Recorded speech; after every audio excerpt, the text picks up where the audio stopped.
અતિ પ્રાચીન ધાર્મિક સ્થળોની ભવ્ય મુલાકાત ભૂતકાળનો રોમાંચ જગાવે છે અને જ્યારે એ સ્થળનું પૌરાણિક મહત્ત્વ હોય ત્યારે તેની સાથે ભગવાનની કોઈક પુરાણ કથા તો સંકળાયેલી જ હોય છે. આવું જ એક અતિ પ્રાચીન મંદિર એટલે રાંદેર વિસ્તારમાં તાપી નદીના કિનારે આવેલું ભવાની શંકર મહાદેવનું મંદિર. અહીં મહાદેવના દર્શન માત્રથી ભક્તો ધન્યતા, ભક્તિ અને પરમ સંતોષની અનુભૂતિ કરે છે. સુરત આમ તો અનેક પ્રાચીન મંદિરોનું ગઢ છે અને અહીં મહાદેવના અનેક મંદિરો પણ છે જ્યાં તેમના ચમત્કાર વિશે તો સૌ કોઈ જાણે છે. અને આવું જ મંદિર ભવાની શંકર મહાદેવનું પણ છે. સ્થાનિકોથી લઈને જિલ્લાના લોકો અહીં ખાસ દર્શન કરવા માટે આવે છે. અહીં લોક માન્યતા છે કે ભગવાન સૂર્યનારાયણે પ્રાર્થના કરી હતી અને મહાદેવ સ્વયં ઉપસ્થિત થયા હતા.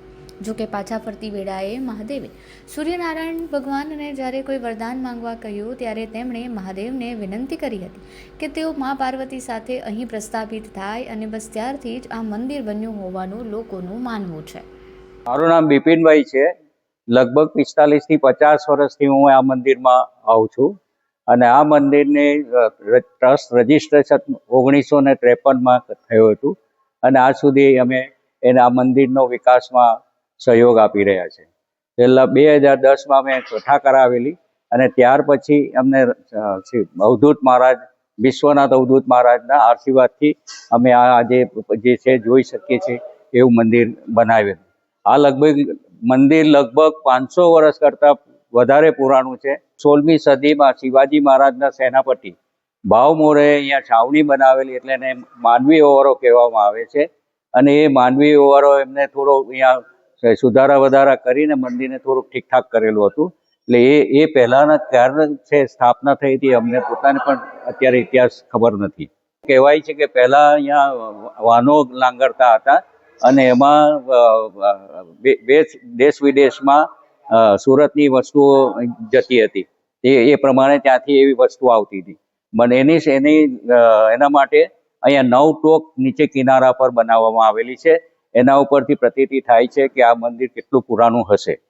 આ મંદિર તાપી નદીના કિનારે આવ્યું છે. એવું કહેવાય છે કે પહેલાં અહીં વહાણો લંગારતા હતા અને અહીંથી જ દેશ વિદેશમાં સુરતની વિવિધ ચીજ વસ્તુઓ જતી હતી અને આવતી પણ હતી, જેને માટે અહીં કિનારા પર 9 ટોક પણ બનાવવામાં આવી છે, જેથી અંદાજો લગાવી શકાય છે કે આ મંદિર કેટલા વર્ષો જૂનું છે. અને આ મંદિરમાં કોઈ 1-2 નહીં પરંતુ 3 જેટલી વિશેષતા છે, જેમાંની એક એટલે શિવલિંગ પાસે આવેલું બાકોરું કે જ્યાં 24 કલાક 365 દિવસ પાણી ભરાયેલું રહે છે. આ ઉપરાંત અન્ય વિશેષતા એ છે કે મંદિરના શિખરમાં 2 થી 3 વ્યક્તિઓ બેસીને ધ્યાન કરી શકે તેવી વ્યવસ્થા કરવામાં આવી છે, જેમાં મુખ પશ્ચિમ તરફ રહે છે અને તાપી નદીને જોઈને જપ તપ કરી શકાય છે. મંદિરમાંથી એક રસ્તો સીધો તાપી નદીના તટે ઓવારા પર નીકળે છે. શિવલિંગ અતિશય પુરાણું છે અને એની બાજુમાં એક નાનું બાકોરું જેવું છે. એમાં 24 કલાક અને 365 દિવસ પાણી રહે છે, જેને અમે પાતાળ ગંગા તરીકે ઓળખાવીએ છીએ.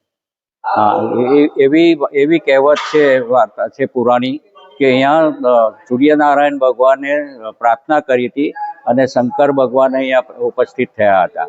તો શંકર ભગવાન જ્યારે જવાની તૈયારી કરતા હતા ત્યારે સૂર્યનારાયણ ભગવાનને કોઈ વરદાન માંગવા કહ્યું અને સૂર્યનારાયણે વરદાનમાં એવું કીધું કે આપ આવ્યા છો તો અહીંયા પાર્વતી માતા સાથે પ્રસ્થાપિત થાવ. અને તે સમયથી આ મંદિરનો ઉદ્ભવ થયો હતો અને ત્યારથી જે લિંગ આ જે છે તે અતિશય પુરાણું છે. અમે કોઈ ટ્રસ્ટીઓએ સ્થાપિત કરેલું નથી. વધુમાં ઉપર શિખર છે. શિખરમાં બેઠક અંદર બનાવેલી છે અને અમે 3-4 માણસો બેસીને તાપી નદી સન્મુખ સૂર્યનારાયણના ભગવાનના દર્શન સાથે જપ તપ કરી શકે છે. અહીંના લોકોનું માનવું છે કે તમે જે માનતા માનો છો તે ભવાની શંકર મહાદેવ અચૂકથી પૂરી જ કરે છે.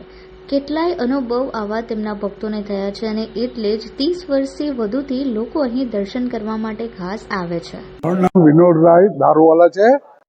લગભગ 30 થી 40 વર્ષથી આ મંદિરમાં સતત દર્શનાર્થે પૂજનાર્થે આવતો રહું છું અને સતત ત્યારથી જ સેવા આપું છું. જ્યારે વિશ્વનાથ અવધૂત મહારાજ અહીંયા પધારેલા ત્યારે આ મંદિરની પરિસ્થિતિ જોઈ ત્યારે તેમણે કહ્યું કે ભાઈ આમાં થોડો સુધારો કરવો જરૂરી છે. એટલે એમના આશીર્વાદથી અત્યારે આ મંદિર સુશોભ્યમાન થયેલું છે. મંદિરમાં ખાસ કરીને શ્રી ભવાની શંકર મહાદેવ મંદિરમાં મને એટલી બધી શ્રદ્ધા છે કે મારે 2-3 વખત એક્સિડન્ટ થયું તો આ ભવાની શંકર દાદાની કૃપાથી જ હું સારી રીતે બચી ગયો અને અત્યારે પણ બિલકુલ એકદમ સ્વસ્થ છું.